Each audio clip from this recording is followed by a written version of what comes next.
అందరికీ వినమ్ర నమస్కారములు. ఒక ఇల్లాలు ఆళ్ళింటి ముందుకు వస్తే, ఇంటి ముందు ఒక ముగ్గురు వ్యక్తులు కూర్చొనున్నారంట. మీరెవరంటే, ఒకరు ప్రేమ స్వరూపం, ఒకరు సంపద స్వరూపం, ఒకరు విజయ స్వరూపంగా వారి వారి పేర్లను తెలియచేయడం జరిగిందంట.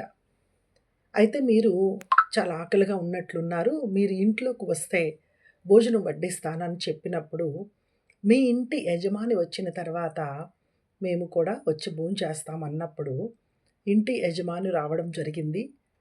వారికి భోజనం పెట్టడం కోసం, "ఏమండి మన ఇంటి ముందు ముగ్గురు వ్యక్తులు కూర్చున్నారు.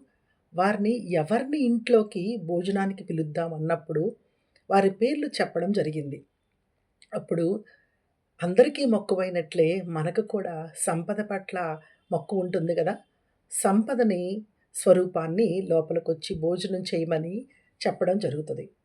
అయితే వాళ్ళింట్లో ఉన్నటువంటి ఒక బామ్మగారు, "నాయనా ప్రేమ స్వరూపాన్ని ఆహ్వానించండి" అని తెలియచేయడం జరిగింది. అప్పుడు వెంటనే వాళ్ళిద్దరూ భార్యాభర్తలిద్దరూ ఆలోచించుకొని, ఆ వ్యక్తిలో బయటకి వెళ్ళి ఆ వ్యక్తిని ప్రేమ స్వరూపాన్ని లోపలికి రమ్మని పిలిచారంట భోజనానికి. ఆటోమేటిక్‌గా ప్రేమ స్వరూపాన్ని పిలిచినప్పుడు సంపద స్వరూపం, విజయ స్వరూపము కూడా లెగిసి భోజనానికి రావడం జరుగుతుందంట. అప్పుడు ఆ ఇల్లాలందంట, "నేను ఒక ప్రేమ స్వరూపాన్ని మాత్రమే పిలిచాను కదా!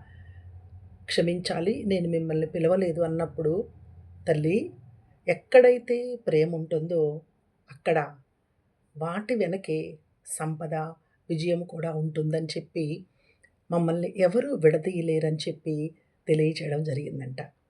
మై డియర్ ఫ్రెండ్స్, ప్రేమతత్వం కలిగుందాం.